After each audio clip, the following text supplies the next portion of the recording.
Oh, this clear fruit bottled water. Wow.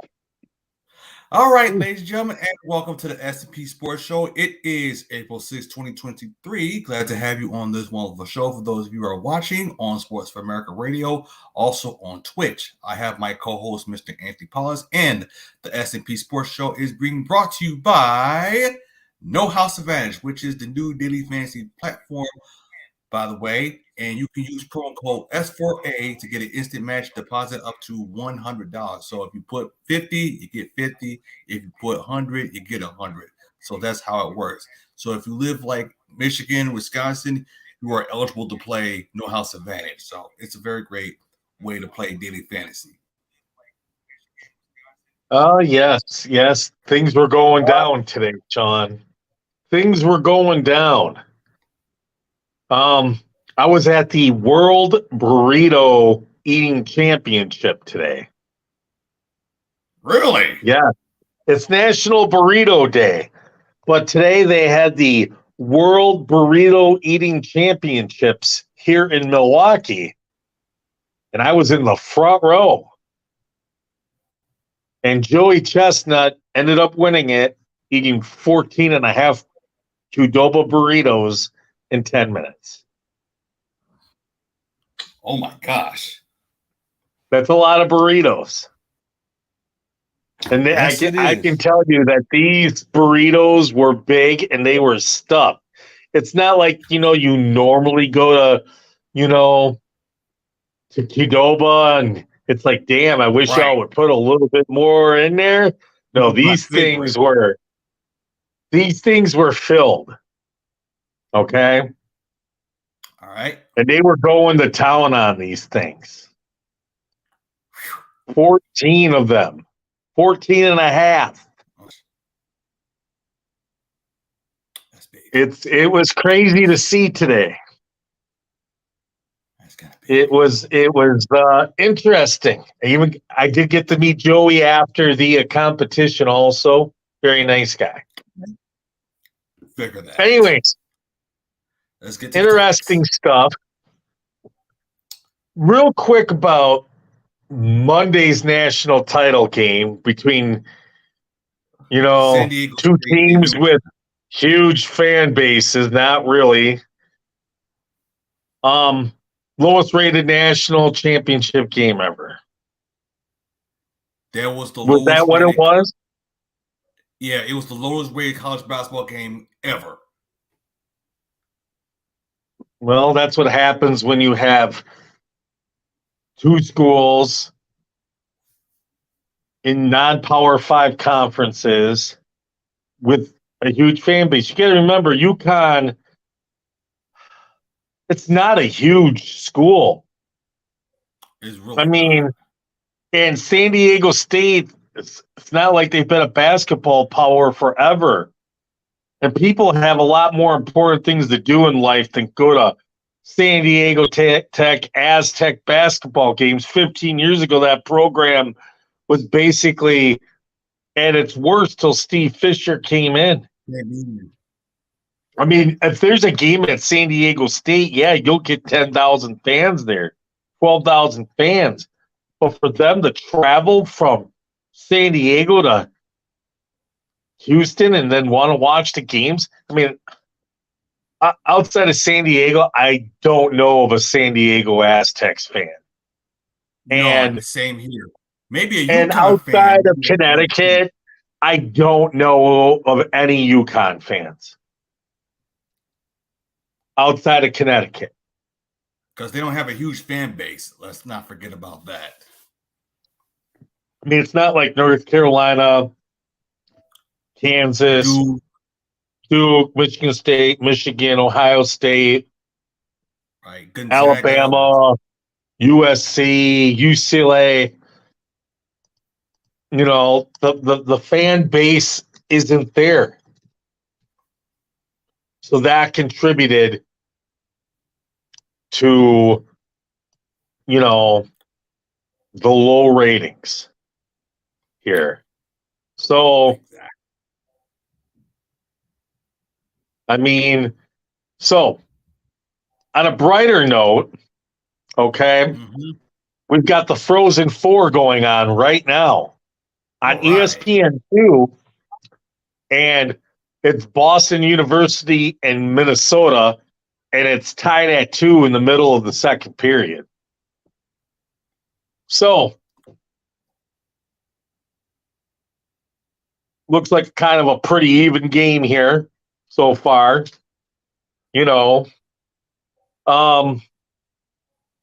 Wouldn't be shocked if Boston won. Wouldn't be shocked if Minnesota won. Then we have tonight's game, which we have Quinnipiac and Michigan. This is a rematch of last year's NCAA tournament, which Michigan won. Okay.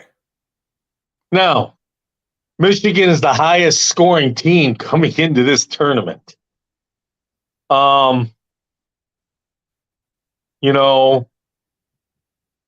And Michigan played in a much stronger conference,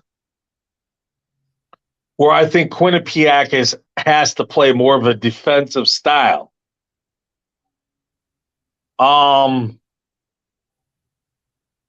They have a very good goaltender at Quinnipiac and Yaniv Peretz, and Michigan has Eric Portillo. I mean, anything can happen in this game. I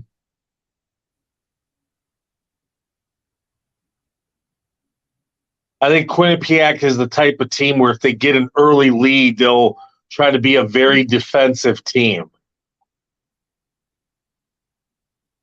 Where if Michigan takes an early lead, then it's going to take Quinnipiac out of its shell, I think. So I think if Michigan can get out ahead early, then they can force the tempo on Quinnipiac and take them to a style they're not used to. That should be interesting.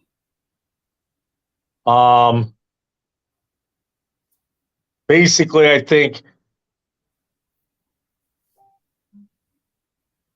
whoever scores the first goal in this game, I think it's going to be pivotal in the way of the style of the game. Okay. And then goalie play. This is playoff hockey. The better goalie is probably going to end up determining who's going to win this game. I mean, Michigan's the better offensive team. I mean, I think style of play is really going to favor who scores first. If Michigan jumps out to like a 2-0 lead early, or a 2-0 lead, it's going to really open things up. But if it's like 1-0, 2-1 mid, a tighter game, then, you're going to see Quinnipiac go into a shell and,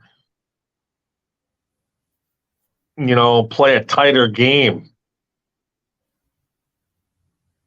I mean, I think the Michigan players are physically bigger, especially up front near the goal, compared to Quinnipiac with smaller players on the defense side. I think that's something to watch for. Got it.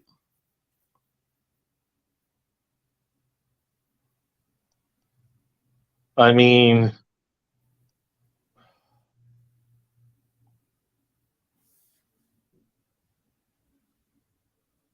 that is pretty interesting. It's going to be an interesting game. I think Quinnipiac,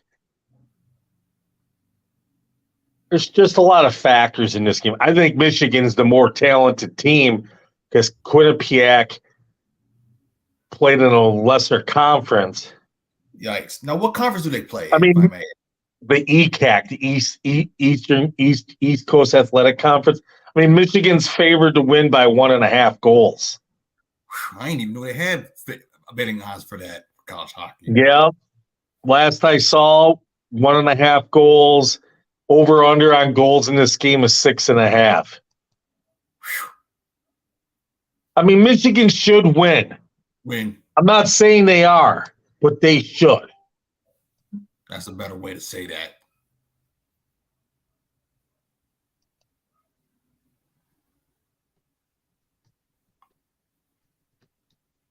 I mean, I'm finally glad that ESPN's covering hockey now after all these years. well, let me say this. It's nice to have ESPN on it because NBC, where would the NHL be without ESPN?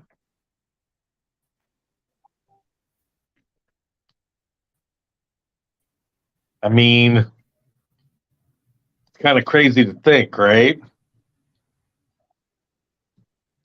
Right. Because I remember when I was a kid, it was always ESPN doing hockey.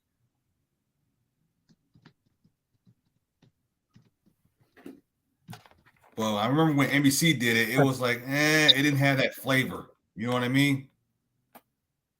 Yeah. It's crazy, no doubt. I mean, it's a crazy, crazy world. I don't know where where the NHL would be this season if they weren't on ESPN. I don't know who would be able to see them because Right. TNT, CBS Sports. I don't think it would be great on CBS Sports Network. I don't think CBS would be happy with that. I mean, it's tough to think about where that would be. It just is. And Right. I just do not know where the NHL would be. I mean, hey, it's great that, you know, there's an outlet. I mean, personally, if I was them, as much as they're on ESPN, they need to be try to figure out how to be on TNT, TBS, and ABC a little bit more. Right. The last thing I need to see is women's basketball in the WNBA. But let me say this. That women's title game had the biggest audience ever for a women's game. That's because of Caitlin Clark. Okay. And they wanted to see what she was going to do in college. Now, when you're at the next level, I don't know if she's going to be able to dominate like that, and that's going to take the luster off. Between that and the wokeness, I mean, I don't know. I don't know what to tell you. But at least they put it on network TV. I give credit to that. So, yeah, I mean, it's interesting. That's for sure.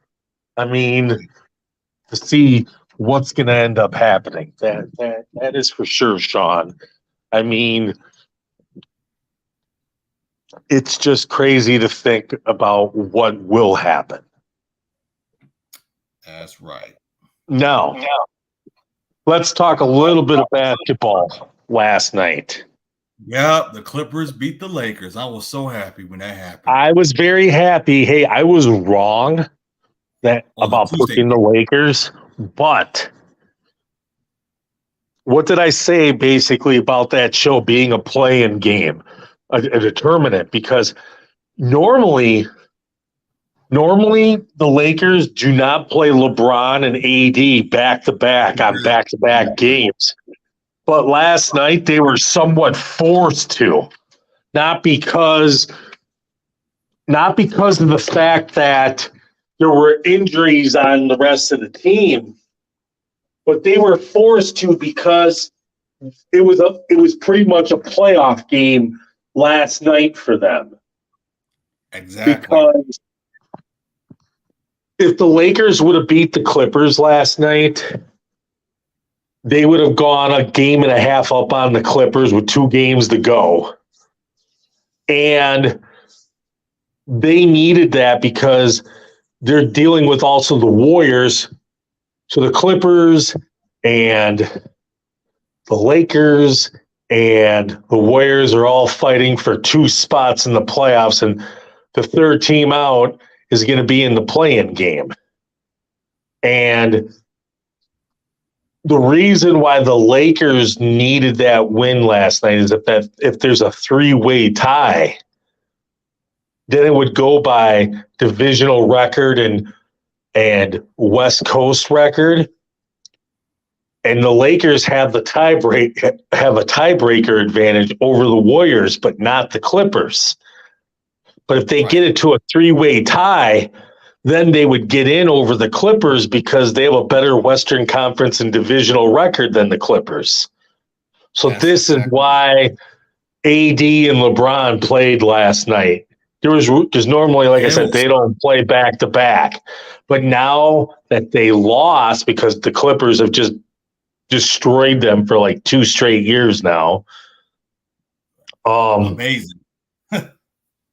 All the Warriors and Clippers got to do is pretty much win a game here. Right. And I think the Clippers are 1 win and in. I think the Warriors may have to win out unless the Lakers lose a game, and they would be in. Okay, because I'm looking at the Clippers game. They have 2 games left. Okay. Right? I'm looking at the remaining schedule. Yeah, every team I think has 2 games left. Right, because Sunday's the last day. Okay, so the Clippers play the Trailblazers. That should be a win. That's on Saturday. And then Sunday, they have to go to Phoenix on Sunday. Yeah, Phoenix is going to rest their guys. So they should win those last 2 They games. should, because Phoenix has got their seed locked. So they're not going to risk Devin Booker and the crew, for the playlist game before. I mean, they might play those guys, but they're not going to play any meaningful minutes. They might put them out there just for 5-10 minutes. Handle the rust factor. Because the Suns aren't going to play a game for like another week after this. But they're not going to throw those guys out there for a 40-minute game and risk injury right before the playoffs start.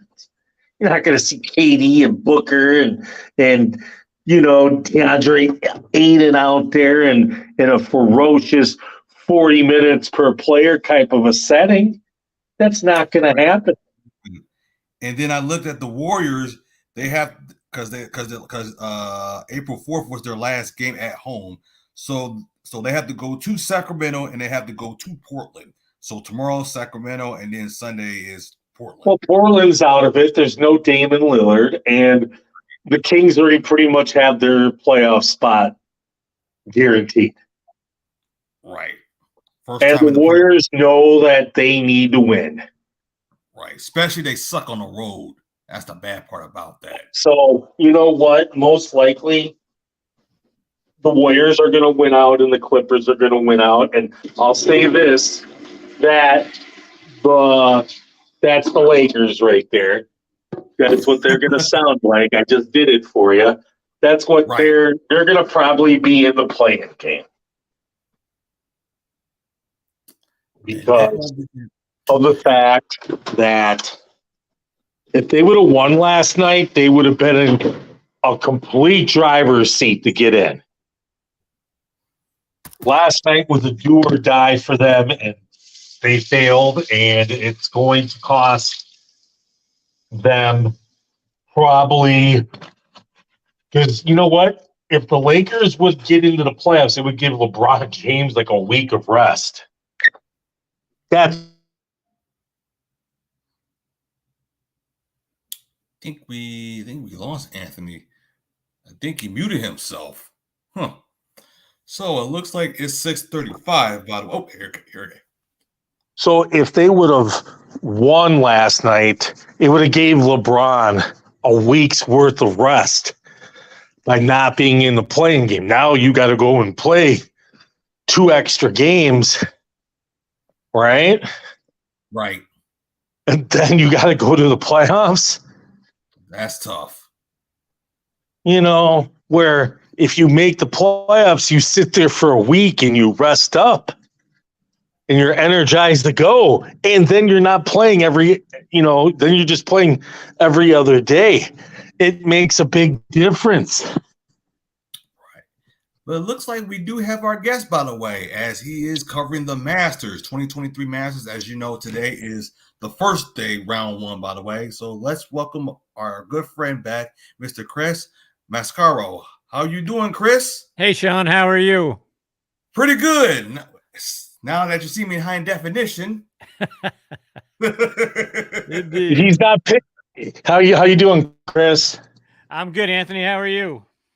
I am good. I am good. Lots going on. An interesting day one of hockey, and your Red Sox beat my Tigers on opening day here today, and just a lot going on. I think today, let's just get right into it. I think it was a very interesting day one here of the Masters. I mean, I don't think like that leaderboard is exactly who you thought would completely be at the top of that leaderboard. Tiger, maybe, he shot a 74 today. Yeah, you might think that's kind of where he might be at today. What are your thoughts here on after day one here? So, as we round out day one, I mean, to your point, Anthony, I mean, some of the guys that are near the top of that leaderboard or on top of that leaderboard, you might not have predicted early. I mean, Victor Hovland's been playing pretty good golf, but would you have said he would go out and shoot 65 and be at the top of the leaderboard? Probably not, but I think you might think he was in the mix. I mean, he won back at the Hero World Challenge in December, and he's had some, top five finishes, top three at tied for third at the Players. So it's not like Victor Hovland isn't a guy that's capable of winning a tournament like this. Jon Rahm, boy, you got to wonder if, for both Jon Rahm and Brooks Koepka, even though they both posted 65, you got to wonder what might have been. I mean, Jon Rahm double bogeyed the first hole and then shoot 65. And that could have easily been a 9 or a 10 today. I mean, it seems like the course conditions, at least today, are like perfect. Yeah. I don't know if that's going to hold. I don't know if that's going to hold throughout the whole week there. But the conditions today, like right now, while we're talking, I'm watching coverage of it, right? And I'm watching the Minnesota and Boston hockey game going on. So we've got a lot going on here. It's just crazy to think of what's going on. I mean, and the defending champion looks like he's just finished his day here at 4 under, and Scotty Scheffler. So I mean, and Jordan Spieth, who knows? He's at 3 under. Who knows? He might be able to make it to 4. Who knows? I mean, I'm with you. I mean, Jordan, the thing about Jordan, if Jordan could keep the ball out of the water on Amen Corner, goodness knows he might be the greatest Masters player ever. I mean, he's 3 under par right now, and he's scratching back, but he put a ball in the water on 11, cost him a bogey, put a ball on 13 in the water, cost him double. So he could be right up there tied for the lead if he could have done what most people do, which is make a tough 4 on 11 and get a birdie on 13. Gave a lot back between those 2 holes. That's where you hold your breath with Jordan Spieth. We all know about the issues at 12. Today, fortunately, he got it in the middle of the green and walked away with 3. But if he stays dry at 11 and 13, he's going to be thinking about what might have been. Why does he have, this isn't like the first Masters where he's, had these issues, why? Yeah. Why is he having these issues on Amon's Corner and the Bend and in the water areas mainly? Yeah, and just at the Masters, because he doesn't have these issues of water issues like at any other tournament that I know of. Just hit this one. Yeah, the ghosts of Augusta National, right? They'll come out and they'll bite you. I mean, the shot on 11, he typically doesn't have a problem there, but he kind of yanked his second shot into the water. It hit on the green, but rolled back in. 13 now with the additional length that they've added at the tee box there, makes it a true risk versus reward kind of thing at 13. In the past, several years, we've been used to seeing these guys, hit 3-wood or driver, and then somewhere in the 8-iron to a pitching wedge to get on and make a run at eagle. Now with the additional length, you're going in with a longer iron, and if you don't hit it right, you're going to end up in Rays Creek, which is exactly what Jordan did. So we're used to him. We all hold our breath when he gets on the tee at 12, and today he did okay there, but really played poorly in the other two. Let me ask you this here. Usually, the last couple of years, amateur players haven't exactly, I would say, fared that well at the Masters, right? Yep. But this year, we got Sam Bennett here, and he's 4 under. Yep. I mean, is this partially due to the conditions, or is this kid have some major possibilities here?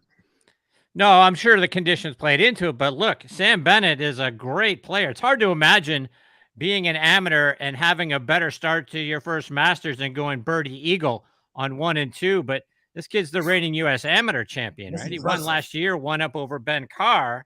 He's a 5th-year senior at Texas A&M. He was the 2022 SEC Golfer of the Year. So this guy's got some pedigree coming into this event. We'll see if he can keep it going through the weekend. But, boy, you want to talk about a guy that has got something that he's going to remember forever. Birdie eagle on 1 and 2 and shooting 68 in the first round of the Masters. How great is that? I mean, that is pretty damn impressive. Right now, based on what we're seeing so far with all of these high scores right now, I mean, usually what's the cut normally? Usually like a +2 normally. Yeah. And I'm kind of looking at the leaderboard here. Are we still probably thinking +2, or is it gonna be, are we talking an even this year? Because I'm looking at the board. How many players normally make the cut? Is it 48? On the weekend? Yeah, you're somewhere in the mid 40s to maybe 50 are gonna make the weekend. But to your point, now something you mentioned a little bit ago, weather. It's supposed to start to rain around noon tomorrow and not let up until we get into Sunday. So basically, the morning players are going to have a huge advantage over the later day type of players. Yeah, who knows what's going to happen to the guys that are teeing off, post noon tomorrow, when they'll be able to complete their second round. Again, like I say, it's supposed to rain continuously all day Saturday, and they may not get out there at all. And then we get into Sunday when it starts to let up, and now are we looking at playing 36 on Sunday and getting into Monday, and it's supposed to cool way off, which is not good news to Tiger Woods or his fans. Instead of highs today in the low 80s or mid 80s over there, we're looking at highs in the low 60s to upper 50s. So it's going to be drastically different. And the guys that are able to get around and get mostly in tomorrow, to your point, Anthony, are going to have a huge advantage. So let's say this. In your estimation right now, what do you think the cut will be in terms, with this whole weather thing?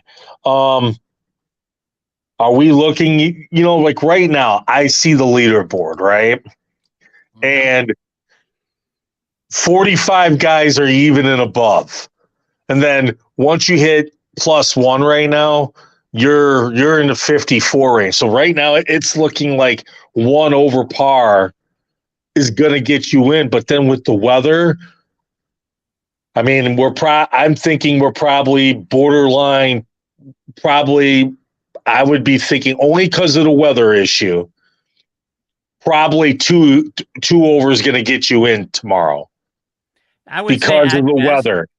Yeah, I would If the say a weather best. was holding throughout, then I might say 1, just because of the fact that these guys have now got a round in, and you know, I think I always say that second day seems to usually have a lot better scores than, especially for the guys in that lower range.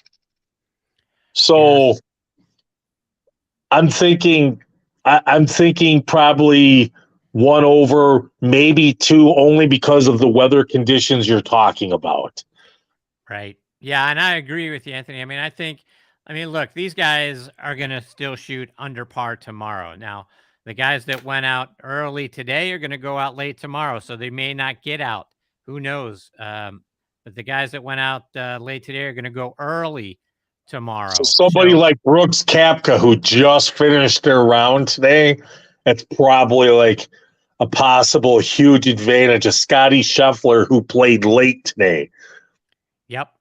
Right. So Right you got now, you have like a Tony Finau and a Jordan Spieth right now finishing their rounds just about. That's probably a huge advantage for them.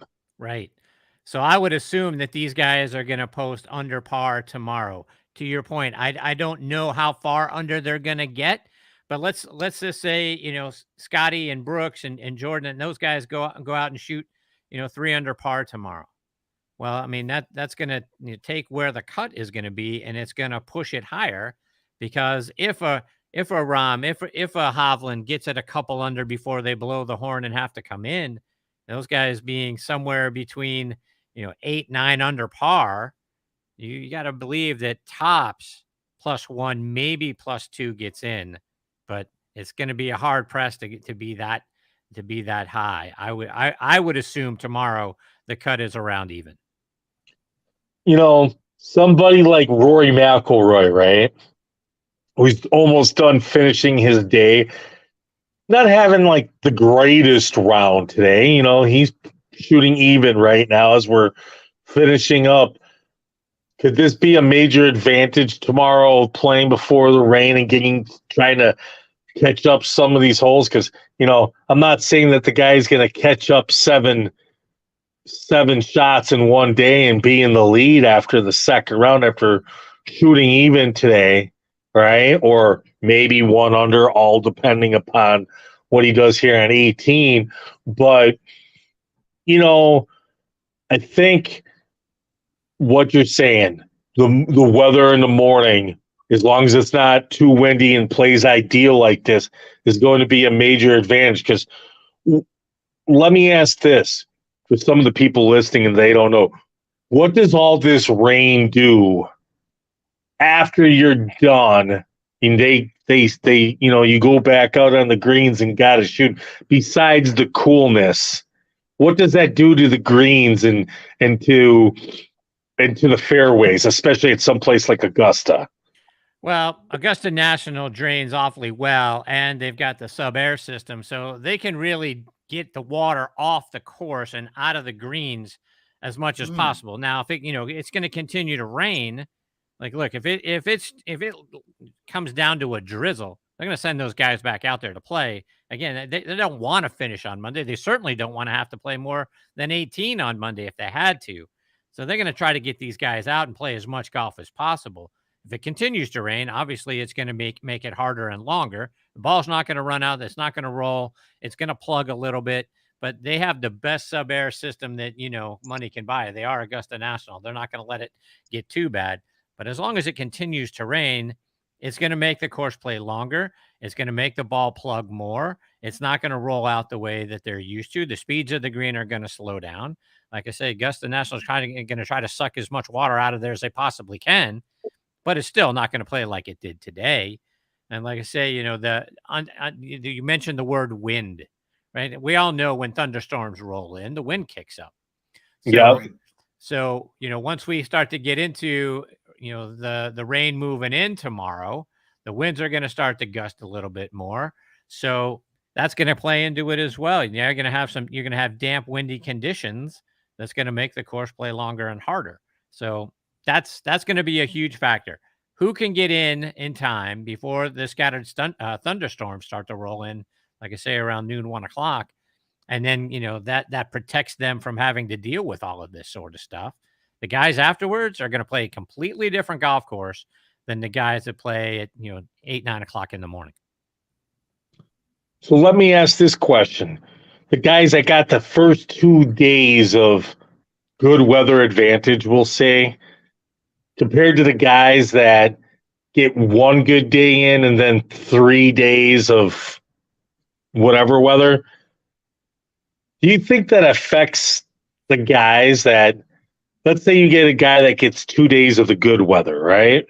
And he's got to come in on that 3rd day and play, right, with the crappy weather versus somebody who's had to experience that once. I mean, how much of an advantage do you think it is for the guy who went out there and dealt with that for a round when he's playing a second round in those conditions comparing to the guy that had the 2 good days? I mean, is there going to be some difference, do you think? Is it an advantage or is it not really? No, I don't think it's an advantage. I mean, I actually think it plays the opposite way around. I mean, think about, you or me being out there, and I know we're not world-class golfers, but just think from a mental standpoint. You've been out there, you've been in the rain, your ball's been plugging, it's been playing longer, your ball doesn't roll out as much, you're plugging in the fairways or not getting much roll on the green, you're frustrated because it's not playing the way that you practiced for it to play. And now you got to go back out there and do that a couple of more times. To the guy that didn't need to do that, had really good weather, got in before all that happened, didn't have to go through that mental stress. I mean, look, it's a major. It's already mentally difficult. Now you're going to throw rain and wind and being out there and being wet and damp and all that sort of stuff. I think it plays more to the advantage of the guy that didn't have to go through that. You may have to go out and deal with it for a couple of rounds, but it's not going to be for 3.5 rounds. It's just, I think it's a lot. It's gonna weigh on those guys that have to deal with that, and it's gonna weigh into their frustrations. Augusta National's tough enough than to have to deal with it in rain and wind. So now that we've gotten through the first round here, essentially, right? And the amount of peach cookie sandwich ice cream pies are probably gone after the first day here with the cheap food prices at Augusta. That was a joke. Nobody laughed. It's okay. Cheap food prices at Augusta, folks. That peach ice cream cookie pie looked pretty damn good, I saw. Anyways, these pro sports teams should take note. FYI. Anyways, right? Yep. So now that we've gotten through this first day, essentially, is this leaderboard kind of hold true to form going in this weekend? What are some of your predictions here? Now we kind of seen day one end. Yeah, I mean, I think a lot of these guys are going to be hanging around this leaderboard. I don't see a bunch of these guys going into, tomorrow, Saturday, Sunday, and blowing up. Again, weather could play a huge factor in that. So that, a little caveat with that. But when you look at, I don't expect Victor Hovland to go out if weather conditions were roughly the same. He's not going to go out and shoot 78 tomorrow. I mean, Jon Rahm's one of the best players in the world. We're talking about a potential new era big three between Rahm, Scheffler, and Rory. Rahm's won 3 times. I mean, he's not going to go out there and give it away. So I expect him to be hanging around the leaderboard. Brooks Koepka is a guy that has gotten healthy. He has been unhealthy for the last 2+ years. He just went out on the Live Tour. Take it, you can frame that any way you want it. He still had to win. He still had to win. So he won. And he comes here feeling good for the first time about his health and about himself. For those that watch, it's been a while. I know he had some injury slowdowns here the last 2 years. That's right. So for those that watched Full Swing out on Netflix and the Brooks Koepka episode where he had essentially lost faith and confidence in himself because of the injuries, he seems like he's emerging from that now. And again, he shot 65 today, but I can't tell you how many times he burned the cup, on other holes. He had probably an opportunity for 3 or 4 more birdies out there that just skipped off the edge or lipped out. He's another guy that might have set a course record today if he had gotten a little luckier. But he's going to be right there. Cam Young is a guy that's on the rise. We just saw him, finished second in the WGC event. So he's not a guy that's going to go away. Jason Day, is a roll of the dice. I mean, Jason hasn't played well for a long time. We're starting to see him emerge back. He's had, so many back injuries, but it's good to see him playing well again. So he's a wild card. He could go out and have a bad round. We'll have to see. But, Scheffler is number one in the world for a reason, and he shoots 68 and the defending champion. So I expect him to be around that leaderboard all weekend long. It's nice to see Adam Scott, tied for 6. There's a guy that's a former Masters champion, but hasn't been playing well as of late. So he's a sort of an unknown. We'll see if he can keep it together or not, but it's good to see him back near the top of a leaderboard. So I think, most of these guys, and then you've got guys that are looming out there, right? Sam Burns just won at the WGC. He's 4 under. Justin Rose has played awfully well at Augusta National. We saw him, right, finish second to Sergio a number of years ago, but he's always played Augusta National well. Colin Morikawa is a great player. Jordan Spieth, you just never know what you're going to get from Jordan. So I expect a lot of those guys that are near the top to remain near the top for the next 3 rounds. The one thing I've noticed on this scoring on the scoreboard here is Freddie Couples with a -1 here today. Yeah, the oldest guy, I believe, in the tournament with a shooting under par. Kind of impressive. It's very impressive. He's not the oldest guy in the field. We have a couple other older champions. There's somebody older than Freddie in the field? Wow. At the Masters, you get to continue to play as a former champion until you're 65. So there's Larry Mize. Okay. He's announced that he is, this is going to be his final Masters. He won in 87. He played today. Sandy Lyle, who won in 88. He's in the field. Did they shoot? I don't believe they shot under par though, did they? No. I mean, Larry shot 79. Sandy Lyle shot 81. Yeah, that's gonna. I got to give it up to Freddie, though. Running sure. The man went off on Sergio Garcia this week and then shot an under round. That's pretty impressive, I say. Yeah, no, you're 100% right. I mean, look, Fred Couples on the back 9 made 4 birdies, in a 6-hole stretch. So he's a guy, obviously, that's another former champion, but he knows how to play the golf course. I don't know that he can keep it up for 4 days, but, there's always somebody, and it's been Freddie a lot as a former champion that's, a little bit older to come out and shoot a really nice opening round. And he certainly did it today. So let me ask this question here now that we've talked about, players after day 1, weather elements, senior citizens, and excellent food prices. Going out into the weekend, the question is who are your favorites to win now that we've got 1 round of golf handled? Well, if I'm going to, it depends on how many guys you let me pick, but I would certainly expect Jon Rahm, who is at the top of the leaderboard, to remain there or darn close to it. He's too good a player. He's won too many times. Like I say, he and Rory and Scotty have essentially traded the number 1 world ranking back and forth, all year long. So I expect that he is going to be there at the top of the leaderboard come Sunday. Other guys that I think could also, be there. If again, how many are you gonna let me pick? But if I'm picking a foursome, why don't we do this? Why don't you pick 5 and then we'll narrow it down to the ultimate one. So 5 guys who we think have a chance. Then I'm going to add, so here, let me ask you 3 questions. Pick your top 5. Will Tiger make the cut? And then pick your champion. And then also, who's going to have the biggest flare out? Meaning, who's going to choke between now and Sunday? Are we, as I like to call it, my Greg Norman special. Who's gonna shark it up this weekend and be in an epic position and choke, I guess. So let's go with those 4 questions with the time that we have left here. Okay. When we go with your top 5, will Tiger make the cut? Who's your champion? Who's going to be your biggest choker? All right. The 5 guys that I expect that I would pick is, I mentioned Rahm. I think Sam Burns is going to be there. He's playing really, really well. Hard not to like him. Like I say, coming off a win at the WGC, and he's had a top 6 earlier at the Phoenix Open, 3 wins, 8 top 10s last year. I like Sam Burns a lot.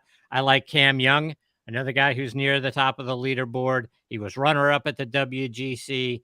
He's, 3rd at the World Hero Challenge, 2nd in driving distance, 2nd on approach shots from 150 to 175. His putting is his issue, but he bombs the ball off the tee. So I like Cam Young a lot. Xander Schauffele is a guy that has played this tournament awfully well. Tied for 3rd in 21, tied for 2nd in 2019.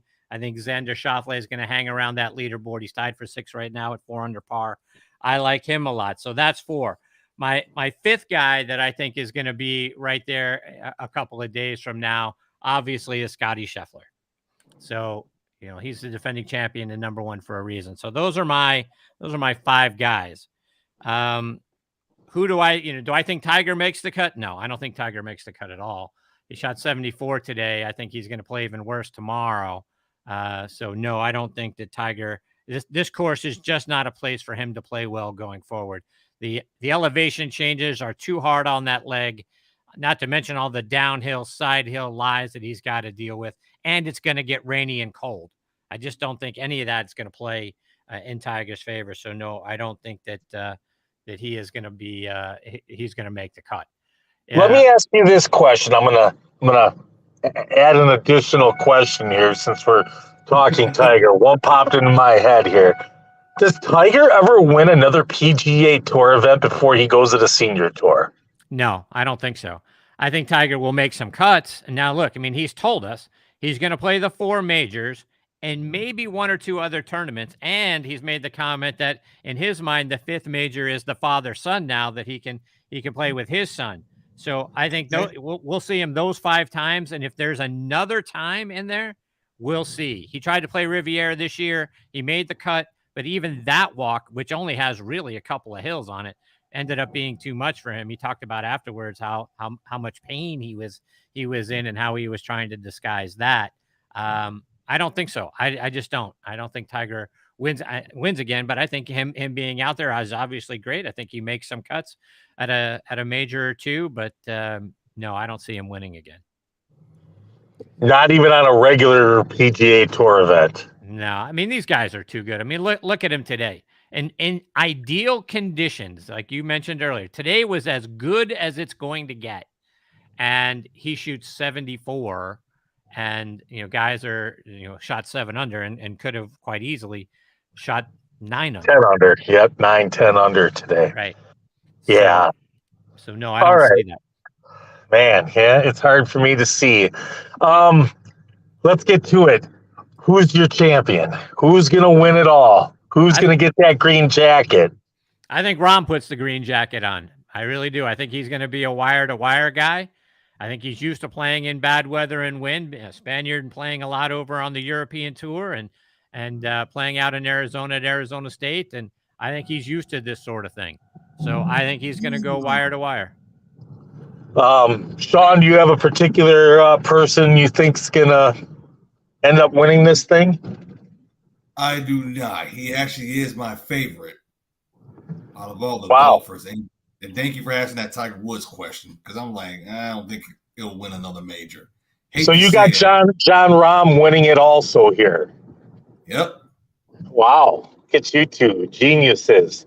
I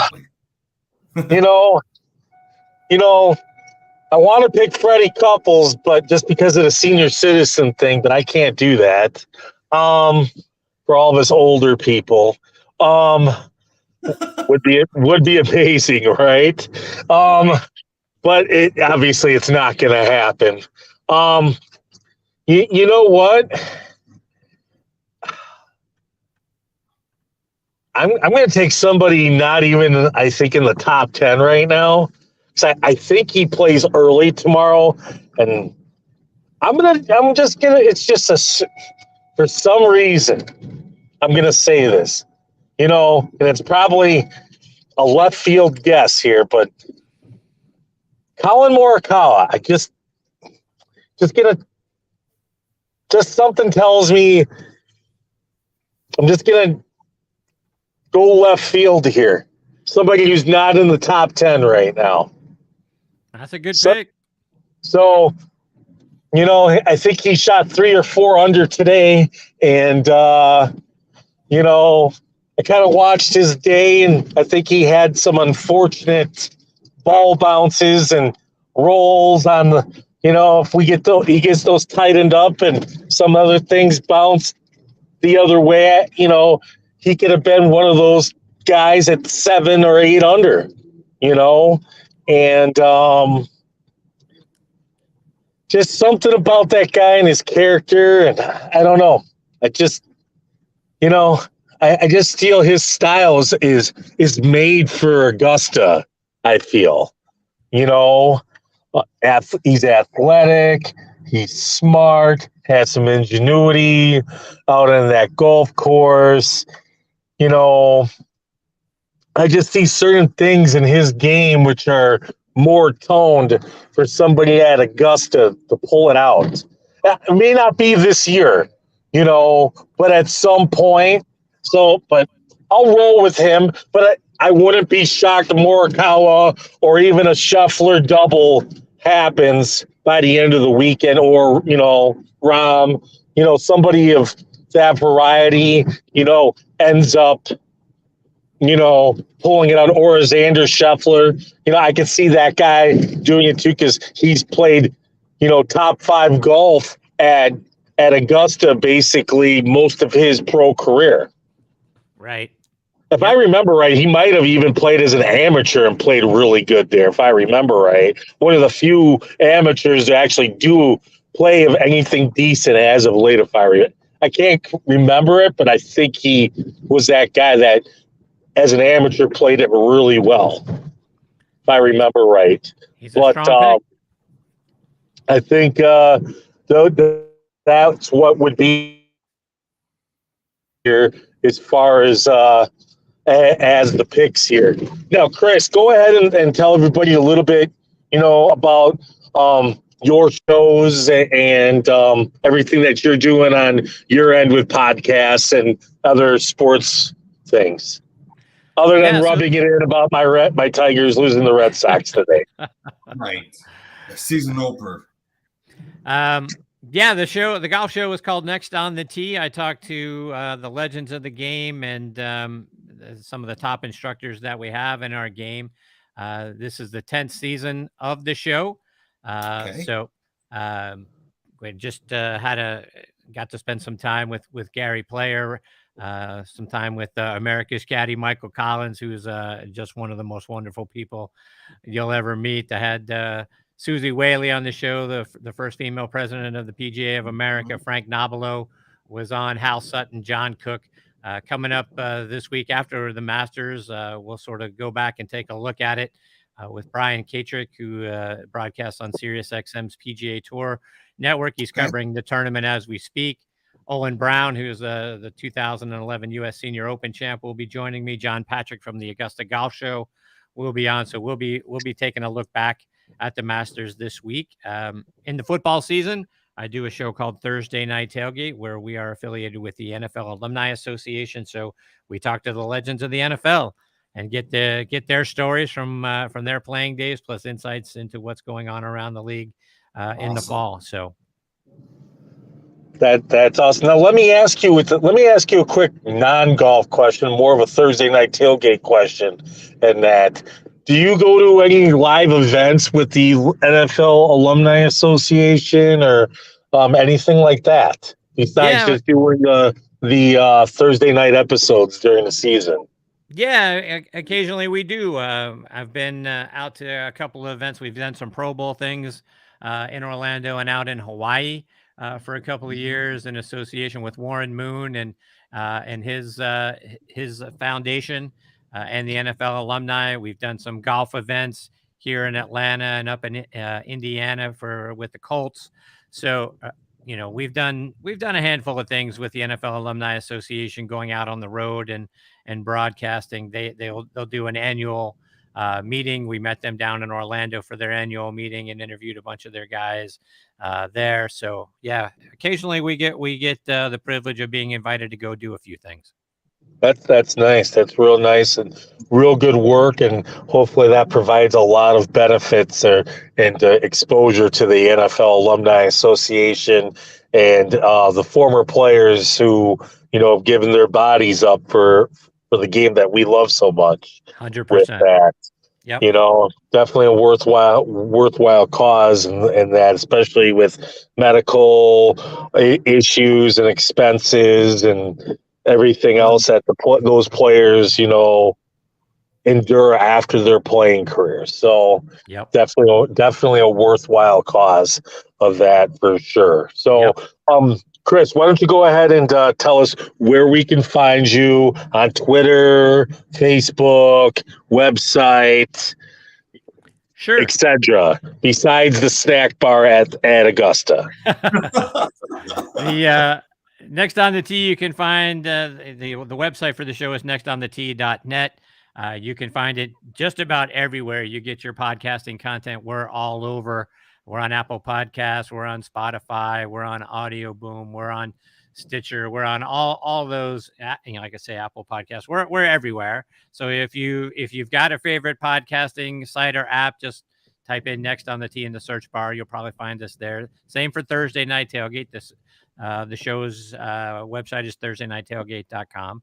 You can follow me on Twitter and Instagram at CT Mascaro. You type in Chris Mascaro on Facebook, you'll find me there as well. Though there are a number of Chris Mascaros, which I never would have guessed. I've actually got, there's actually one that has written for Sports Illustrated. He's become a good friend of mine. So I keep telling that Chris Mascaro to keep doing great things that I can say that I did.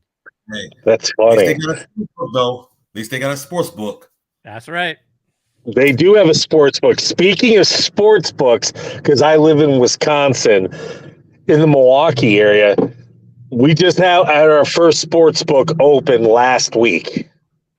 Wow. So, yes, amazing, right? Yeah, we're finally coming into civilization here, and we got our first sports book, which I have not visited yet, but I do plan on visiting eventually, probably in June when the European soccer qualifiers come, so I can bet on all the strong teams to beat up on all the minnows and lay my 14-team parlay down to make in a numerous amount of cash and get free comped hotel rooms. That is my goal.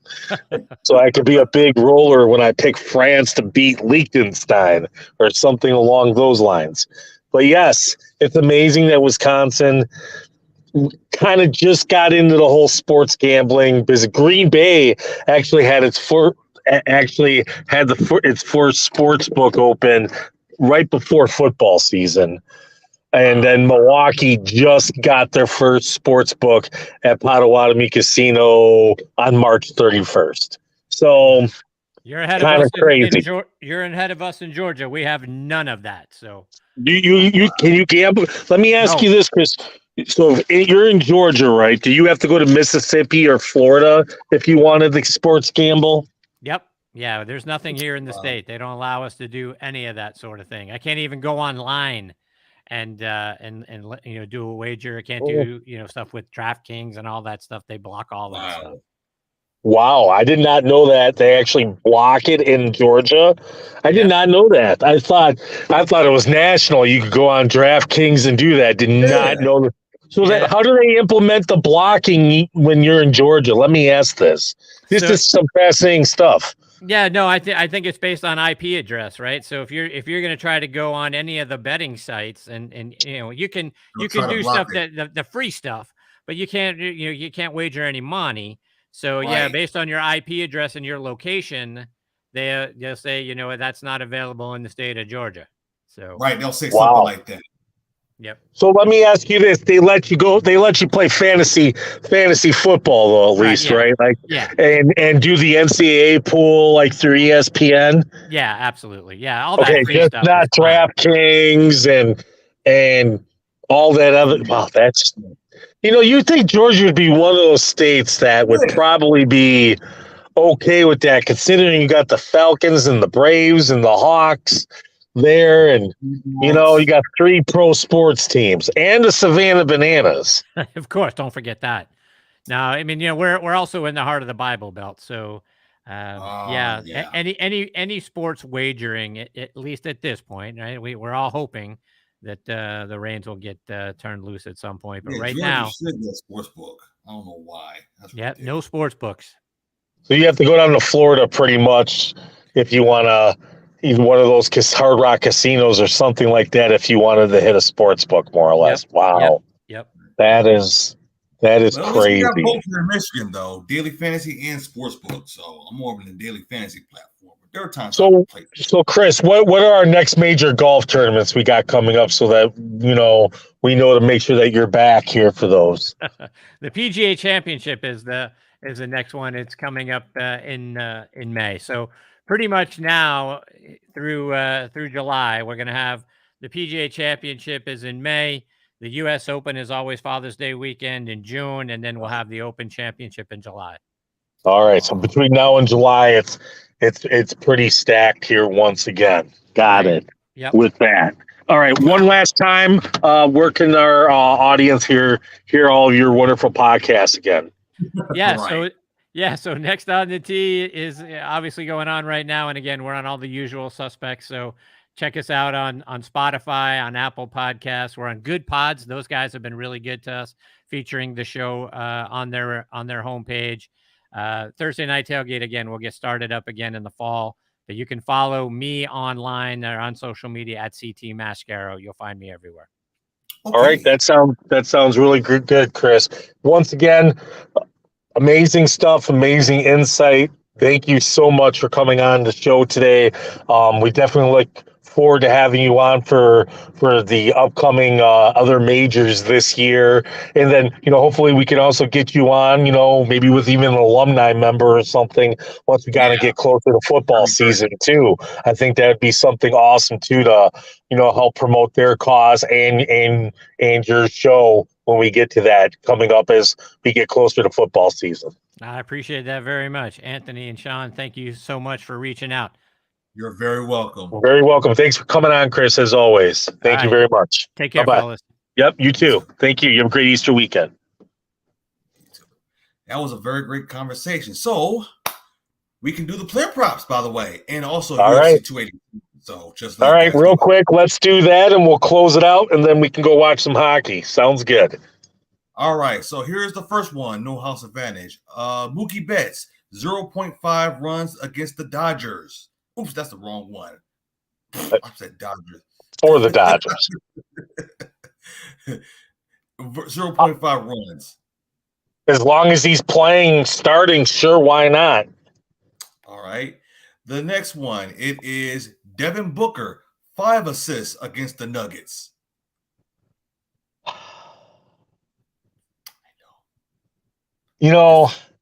It's a tough one. How much are you going to play him for now in the end of the year? I'll be honest, it's probably a bet that I probably wouldn't touch because I just don't know how much playing time he's going to get. I'll be honest. It'd probably be like an under if I had to choose. I mean, if I had to pick under, because I don't know how much playing time he's going to get, because the Suns kind of have their playoff position locked. They're going to rest anyway with their players anyway. So exactly. And then finally, this one I think is too high. Kevin Durant, 25.5 points against the Nuggets. Right now, since they're in the playoff, I believe this number is so high. I was like, and I just don't see them putting KD out for a crazy amount of minutes. I'll take the under. Exactly. Coming off that ankle injury and everything else. Right. And also, UFC 287 is this Saturday in Miami. And it's the first time since 2003. And it is a title fight, and that is Pereira and Asada 2. That is for the I'll take Pereira. I'll take Pereira. I'm just going to go ahead and say it right now. No offense, but every fighter has that one guy that, jokes. Is that kryptonite, right? Like anybody else in that weight class, dude's going to handle. But that one dude, Pereira, he just does not have his number. But if you put Pereira against another fighter in that division, Pereira might not beat a couple of them. But styles and body types and everything make matchups. And this is no exception to the rule. You know, it's kind of like, let me give you an example, okay? It's like Vernon Forrest. Remember Vernon Forrest, the boxer, right? Right. And he had to face Ricardo Mayorga, right? Vernon Forrest, physically superior, body toned, ripped, everything, superior boxer. Just couldn't figure out Ricardo Mayorga. Should have beat the snot out of him, but he didn't. Okay? Okay. So every fighter has that one, you know what? And then after that, that was the end of Vernon Forrest. It like zapped him or something. Do you know what I'm saying? Actually, I see what you're saying. You know, that's how I feel Israel Adesanya. I don't think it's like an end-all guy like Vernon Forrest. I just think Pereira it's a bad stylistic matchup for him. Pereira is big and he's physically strong, and Adesanya, he's got all this talent, but physically he doesn't have the muscle and the body tone and the physicality. And styles make matchups, and in this case, that physicality overcomes, you know, all of that amazing technical ability and skill. So, in the end, I'm gonna take Pereira. All right, and how many rounds? 4 to 5. I mean, it could go to distance. You know, I mean, if there's going to be a stoppage, it's probably going to be like round 4, but it'll probably go to distance. All right. Okay, so we will see you guys upcoming Tuesday at the same time, by the way. Matter of fact, I do actually like this due time, by the way. It's kind of fun, if you notice about that. Yeah, the new time is working out nice. Oh, by the way, are you back on Facebook yet? This Saturday, on the 8th. Oh, boy. The 8th, yeah. He's busting out of jail, folks. Exactly. Do you know what time on Saturday? Don't know what time. They just said March 8th. I was suspended, so should be April the 8th. Yeah, April the 8th, maybe April the 7th even. Right. I'll check. You're well, you know, because, you know, there's 30 days. If there was a 30-day ban, there's 31 days in March. Right. So you could be free. You could be free tomorrow. Right. Because eventually it breaks it down by hours. If I remember right, once you're under a day on Facebook jail, it starts telling you hours and minutes, or at least hours. So put it like this: if you went on Facebook after the show and it showed you like 23 hours, you know you'd be getting off sometime on the 7th. Yeah, stuff like that. All right. So we'll be back on Facebook. That would be the great part. So modern day miracles. What can we say? All right. We will see you later and see Tuesday at the same time. So enjoy same the bad time, same bad channel.